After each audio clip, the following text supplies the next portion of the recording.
Students, from today I am going to explain geometry first lesson similarity.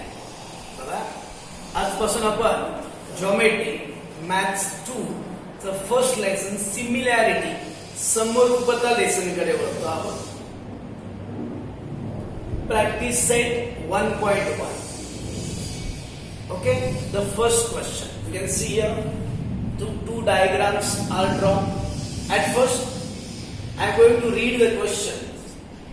Listen carefully. What is the question? Base of a triangle is 9 and height is 5. What is given? Base of a triangle is 9. So you can see here ABC is one triangle. This one is base, which is 9, and this one is height, which is 5. And base of another triangle is 10. You can see another triangle. Which one? PQR. And the base is 10 and height is 6. Height is 6. And find the ratio of the areas of this triangle. You have to find the ratio of these areas of triangle. Okay? Yes. बघा question काय दिलेलं आहे बघा. दोन triangles आहेत. एक आहे ABC, second आहे PQR. This one is base of ABC and this one is height. बघा हा पाया आहे, ही उंची आहे.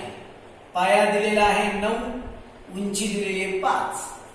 Here in triangle PQR this one is base. हा पाया आहे QR जो आहे 10 आणि height बघा PR ही आहे 6. height means perpendicular असेल. perpendicular means 90 डिग्री अँगल केला असायला पाहिजे आहे.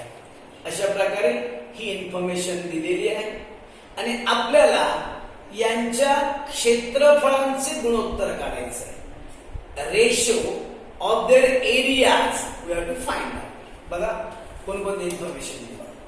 BC 9, AD 5, QR 10, PM 6. At first you must know the formula area of triangle. Area of triangle is equal to half into base into height. त्रिकोणाचे क्षेत्रफळ बरोबर 1/2 गुणिले पाया गुणिले उंची. We have learned this formula in 5th, 6th, 7th, 8th and 9th standard also. Okay? Now you can see area of triangle ABC. Area A for area. See, area of triangle ABC is equal to half into base into height. Half 1/2. बघा ABC चा base कोणता आहे? BC आणि height कोणती आहे? AD. बघा 1/2 base आहे BC, AD ही काय आहे? हाईट आहे. इकडे बघा पुन्हा एकदा एरिया ऑफ ट्रायंगल ABC म्हणजे त्रिकोण ABC चे क्षेत्रफळ 1/2 1/2 इंटू बेस म्हणजे पाया गुणिले उंची. Base into height. हा बेस आहे, ही हाईट आहे. अपॉन म्हणजे छेदस्थानी घेतलेलं आहे. The second triangle area of triangle PQR is equal to half into base into height. पाया गुणिले उंची. याचा बेस बघा QR आहे आणि हाईट कोणती आहे? PM आहे. बघा QR into PM. Now you can see half and half are cancel. हे बघा हे दोन कॅन्सल होतील. आपण BC ची व्हॅल्यू टाकू. BC 9, AD 5, QR 10 and PM is 6. Now you can divide by 5. 5 ones are 5, 5 twos are 10, 3 twos are 6, 3 threes are 9. बघा 5 ने याला डिवाइड केलं, 5 एके 5, 5 दोने 10. या दोघांना इथे 9 आहे ते 6 आहे, हे दोघांना 3 ने डिवाइड झालं. 3 2 जा 6, 3 3 जा 9, 3 दोने 6, 3 त्रिक 9. यांचा मल्टिप्लाय करा. 3 1 जा 3, 2 आणि 2 चा मल्टिप्लाय केला तर 4. 3/4. But they have asked you to find out the ratio. That's why we have write this one like in ratio form. Area of triangle ABC each to, याला आपण काय म्हणतो, each to area of triangle PQR is equal to 3:4. मराठीत आपण असं म्हणतो 3:4. अशा प्रकारे यांचा काय मिळेल, रेशो मिळेल. बघ किती सिंपल आणि एकदम इझी, आपण कोणीही सॉल्व्ह करू शकतो. एवढा सिंपल असा क्वेश्चन आहे. Second one, you can see in the second question the diagram, the figure is given, and what is given in the question, you can see in the question. Listen, in figure BC is perpendicular to AB. You can see here BC is perpendicular. BC is perpendicular to AB. याला आपण perpendicular मराठीमध्ये लंब असं म्हणतो. BC is perpendicular to AB. आणि अजून एक information दिली आहे बघा, AD is also perpendicular to AB. हे AD हे पण याच्यावर परपेंडिक्युलर आहे, लंब आहे. This one is a given information. अजून इन्फॉर्मेशन कोणती होती बघा, BC is given 4, AD is given 8, and using this information you have to find out the ratio area of triangle ABC upon area of triangle ADB. बघा हे triangle कुठे आहे बघा, area of triangle ABC. हा एक triangle आहे ABC, आणि second one area of triangle ADB. हा एक ट्रायंगल आहे. दोन ट्रायंगलचा आपल्याला एरियाचा रेशो काढायचा आहे, त्रिकोणाचे क्षेत्रफळ फाइंड करायचं. See toward the diagram you can see which are the base and height. You can see here in triangle ABC. ABC. You can see which one is the base. बघा याचा पाया कोणता आहे बघा, AB हा base आहे, त्याला मराठीत आपण पाया म्हणतो. आणि याची हाईट BC ही हाईट होणार आहे.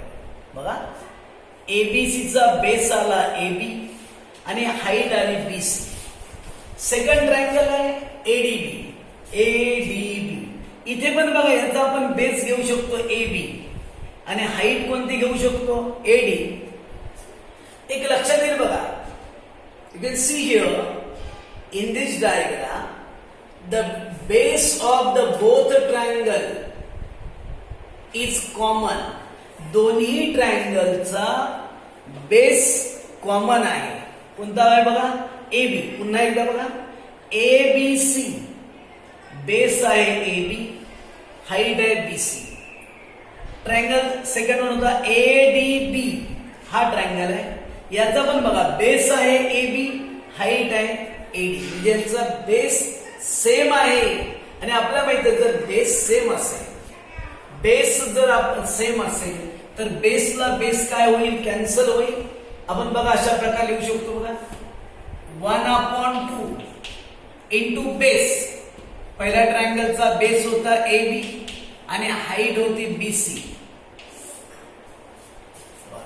ABC चा area half into AB into BC. Second one ADB half into base म्हणजे पाया. याचा पण बेस कोणता आहे बघा, AB, आणि हाईट कोणती आहे बघा, या ट्रायंगलची हाईट उंची कोणती आहे, AD. You can see here half and half will cancel and AB and AB will also cancel because the base are equal. That's why they are cancelled. And what remains, you can see here, only the base are remain. Only the heights are remain. See, BC is the height of this one and AD is height of the second triangle. That's why you must not write this one. Write directly like this one. See, area of triangle ABC upon area of triangle ADB is equal to BC upon AD. BC he height आहे आणि ADB ही पण काय height आहे आणि support द्यायचं triangles of equal bases, समान पायांचे त्रिकोण. बघा इथे काय झालं होतं बघा, हाफला हाफ कॅन्सल झाला आणि बेस दोघांचा पण सेम होता म्हणून बेस पण घेतला नाही आणि आपण 1/2 ला इथे बघा मगाच्या क्वेश्चन मध्ये बघा 1/2 ला 1/2 कॅन्सल झाला, तर इथे पण 1/2 आणि 1/2 कॅन्सल होईल. पण या दोन्ही ट्रायंगल मध्ये बेस सेम होता, बेस पण कॅन्सल होतो आणि म्हणून फक्त हाईट घ्यायची. हाईट कोणती आहे BC आणि दुसऱ्याची आहे AD. मात्र रिझन द्यावं लागणार आहे. You have to give the reason. Triangles of equal bases, समान पायांचे त्रिकोण. लक्षात घ्या इथे आपल्याला हाफ आणि दोघांचा बेस आपण का घेतलेला नाहीये, कारण हाफ आणि बेस दोन्ही काय झाले कॅन्सल होतात, त्यामुळे डायरेक्ट अशा प्रकारे लिहू शकतो आपण. Support triangles of equal bases. Value of BC you can see 4. Value of AD is also given 8. 4 ones are 4, 4 twos are 8. That's why the answer will be 1/2. Here you can see, you can write here area of triangle ABC upon area of triangle ADB is equal to 1/2. This is the final answer. In this way, I will explain how to solve these examples. Okay.